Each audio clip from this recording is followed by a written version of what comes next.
Shrimati Prabhavati madam CRP Bannerughatta cluster ಅವರಿಗೂ ಕೂಡ ನಮ್ಮ ಶಾಲಾ ವತಿಯಿಂದ ಒಂದು ಕಿರು ಕಾಣಿಕೆಯನ್ನು ಅರ್ಪಿಸುತ್ತಿದ್ದೇವೆ. ದಯಮಾಡಿ ಸ್ವೀಕರಿಸಬೇಕಾಗಿ ವಿನಂತಿ.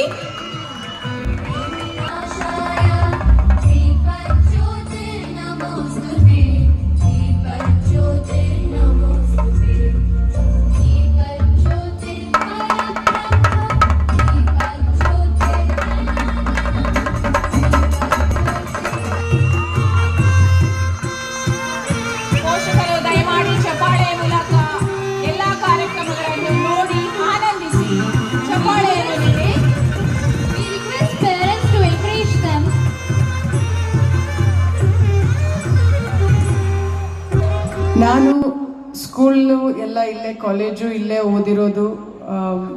ನನ್ನ ಈ ಚಂಪಕಧಾಮ ಸ್ಕೂಲ್ನ ಕರೆಸ್ಕೊಂಡಿದ್ದಕ್ಕೆ ಧನ್ಯವಾದಗಳು. ಯಾಕಂದರೆ ನನ್ನ ಸ್ಕೂಲ್ ಟೈಮ್ ಭಾಳ ಅದ್ಭುತವಾಗಿತ್ತು. ಯಾಕಂದರೆ ಭಾಳ ಸ್ಪೋರ್ಟ್ಸಲ್ಲೇ ಇದ್ದವಳು ನಾನು, ಓದಿನಲ್ಲಿ ಕಡಿಮೆ.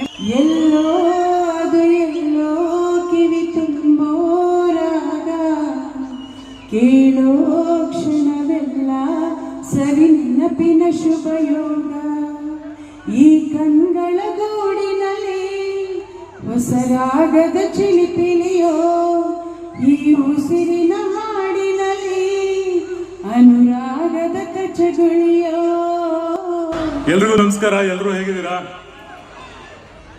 ಈ ಯೂಟ್ಯೂಬಲ್ಲಿ ಒಂದು ಆಡ್ ಬರುತ್ತಲ್ಲ, ಆ ಥರ ಬಂದಿದ್ದೀನಿ. ಆಕ್ಚುಲಿ ಏನು ಅಂತಂದ್ರೆ, ನೀವು ನಿಮ್ಮ ಮಕ್ಕಳ ಪ್ರೋಗ್ರಾಮ್ನ ಎಂಜಾಯ್ ಮಾಡೋಣ ಅಂತ ಬಂದಿದ್ದೀರಾ. 1 ನಿಮಿಷ ಟೈಮ್ ಕೊಡಿ, ಮಾತಾಡ್ತೀನಿ. ನಮ್ಗಣಿ BCom ಪಾಸ್ ನಾನು 2019 ಮಾಡಿದ್ದೆ. ಅದಾದ್ಮೇಲೆ ಒಂದು ಸಿನಿಮಾ ಡೈರೆಕ್ಟ್ ಮಾಡಿದೆ. ಅದಾದ್ಮೇಲೆ ಮತ್ತೆ ಹೀರೋ ಆಗಿ ನಮ್ಗಣಿ BCom ಪಾಸ್ 2 ಮಾಡ್ತಾ ಇದ್ದೀನಿ. ನಿಮ್ಗೆ ಗೊತ್ತು, ಗ್ರೌಂಡ್ ಇಲ್ಲ ಅಂದ್ರೆ ಕ್ರಿಕೆಟ್ ಆಡೋದು ಕಷ್ಟ, ಬ್ಯಾಕ್ ಗ್ರೌಂಡ್ ಇಲ್ಲ ಅಂದ್ರೆ ಇಂಡಸ್ಟ್ರಿಯಲ್ಲಿ ಆಡೋದು ಕಷ್ಟ. ಏನೋ ಬ್ಯಾಕ್ ಗ್ರೌಂಡ್ ಇಲ್ಲದೆ ನಿಜವಾಗ್ಲೂ 3 ಸಿನಿಮಾ ಮಾಡಿದ್ದೀನಿ ಕನ್ನಡ ಇಂಡಸ್ಟ್ರಿಯಲ್ಲಿ. ಅಂಡ್ ತಕ್ಕ ಮಟ್ಟಿಗೆ ಹೆಸರು ಗಳಿಸಿದ್ದೀನಿ. ತುಂಬಾ ಖುಷಿ ಆಗುತ್ತೆ. ನನಗೆ ಮುಖ್ಯವಾಗಿ ಖುಷಿ ಆಗಿದೆ ಏನು ಅಂದ್ರೆ, ಫೆಬ್ರವರಿ ರಿಲೀಸ್ ಆಗ್ತಾ ಇದೆ ಸಿನಿಮಾ. ಇನ್ನೂ ಪ್ರಮೋಷನ್ ಸ್ಟಾರ್ಟ್ ಮಾಡಿರಲಿಲ್ಲ. ತುಂಬಾ ಖುಷಿ ಏನು ಅಂತಂದ್ರೆ, ನಮ್ಮೂರು ಜನಗಳ ನಡುವೆ ಮೊದಲನೇದಾಗಿ ಪ್ರಮೋಷನ್ ಸ್ಟಾರ್ಟ್ ಮಾಡ್ಕೊಳ್ಳೋದು. ಅಂಡ್ ನಾನು ತುಂಬಾ ಇಷ್ಟಪಡೋದು ದೇವರು ಚಂಪಕಧಾಮ ಸ್ವಾಮಿ ಮುಂದೆ ನಿಂತು ಮಾತಾಡ್ತಾ ಇರೋದು 2 ವಿಚಾರಗಳು. ಅಂಡ್ ರಂಗನಾಥ್ ಅಣ್ಣ ಇಲ್ಲಿಗೆ ಇನ್ವೈಟ್ ಮಾಡಿದ್ರು, ಒಂದು ಸಾಂಗ್ ಪ್ಲೇ ಮಾಡಿ ನಮ್ಮ ಬನಗಡದ ಜನ ನೋಡ್ತಾರೆ ಅಂತ. ನಾನು ನಿಜವಾಗ್ಲೂ ಯಾರಿಗೂ ಫೋರ್ಸ್ ಮಾಡಲ್ಲ 12ನೇ ತಾರೀಕು ಥಿಯೇಟರ್ಗೆ ಹೋಗಿ ಅಂತ. ನಿಜವಾಗ್ಲೂ ನೀವು ಬಿಸಿ ಶೆಡ್ಯೂಲ್ ಇರ್ತೀರಾ. OTT ಬಂದಾಗಾದ್ರೂ ನೋಡಿ, ಟಿವಿಲಿ ಬಂದಾಗಾದ್ರೂ ನೋಡಿ, ಥಿಯೇಟರ್ ನೋಡ್ಲೇಬೇಕು ಅನ್ಸಿದ್ರೆ ನೋಡ್ರಿ. ನೀವೊಂದು ಪುಟ್ಟ ಕಲಾವಿದನ್ನ ಸಪೋರ್ಟ್ ಮಾಡಿ. ಯಾವ್ದೋ ಒಂದು ಮೂಲೆ ಕೂತ್ಕೊಂಡು ಒಂದು ಸಣ್ಣ ಗೋಡೆ ಕಟ್ತಾ ಇದೀನಿ ಅಷ್ಟೇ. ಇನ್ನು ಒಂದಲ್ಲ ಒಂದಿನ ಬೃಹತ್ಕಾರ ಒಂದು ಬಿಲ್ಡಿಂಗ್ ಕಟ್ಟಾಗಿ ಕಟ್ತೀನಿ. ಅದು ನನ್ನ ಮೇಲೆ ನನಗಿರೋ ನಂಬಿಕೆ.